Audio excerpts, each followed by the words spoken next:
અ, hello દોસ્તો, હું તમને એક બહુ સરસ વાત કરું છું. આપણા જિંદગીની વાત છે. મને કોઈ દિવસ કોઈ જાતની બીમારી લાગતી નથી. તમે માનશો, મને તાવ ના આવે, શરદી ના આવે, ઉધરસ ના આવે, બહુ રેર આવે, અને આવે ને તો આપણે આરામથી એને લડી લઈએ. ગઈકાલની વાત છે, મને માથું દુખવાનું શરૂઆત થઈ હતી, અને માથું એટલું એક્સ્ટ્રીમ લેવલ ઉપર દુખતું હતું. અહીંયાથી ચાલુ કરીને અહીંયા અહીંયા પાછળથી ને અહીંયા સુધી પેઇન થતો હતો. અને એ પેઇન, મેં કીધું ચલો થઈ જશે એમ. હું બને ત્યાં સુધી દવા ખાવામાં ના બિલીવ કરું.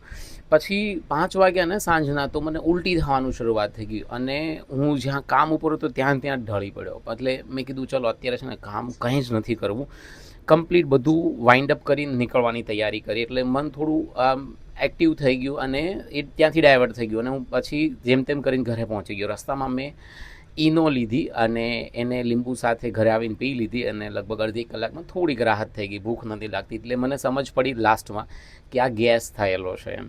એટલે આમ સમજ આવી ગઈ ભાઈ હા, ચોમાસામાં ડાયજેસ્ટ સિસ્ટમ સ્લો થઈ જાય, એના લીધે આ વસ્તુ થતી જ હોય છે એમ.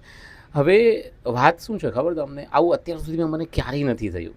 ક્યારેય એટલે ક્યારેય નહીં એમ. ઉંમર જેમ વધે ને એમ આપણા શરીરમાં ચેન્જ આવે, આપણી બોડીની જે ઇમ્યુન સિસ્ટમ આવે એ પણ વીક પડતી જાય. તો આના ઉપરથી મને એટલો ખ્યાલ આવે છે કે મેં 2-5 વર્ષમાં મારા શરીરમાં એટલા ચેન્જ જોયા છે જે પહેલાં નહોતા એમ. તો હું એવું કહું કે તમારે જે પણ કંઈ કરવું છે ને એ તમે આજે નક્કી કરો છો તો આજે ચાલુ જ કરો. લાઈક તમે એવું ના નક્કી કરો કે ભાઈ મારે કાલે નવું કામ કરવું છે, અથવા તો હું આમ થશે તો આમ નવું કામ કરીશ.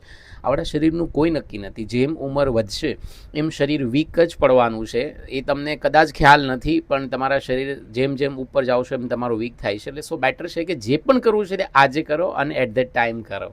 Thank you. Happy weekend.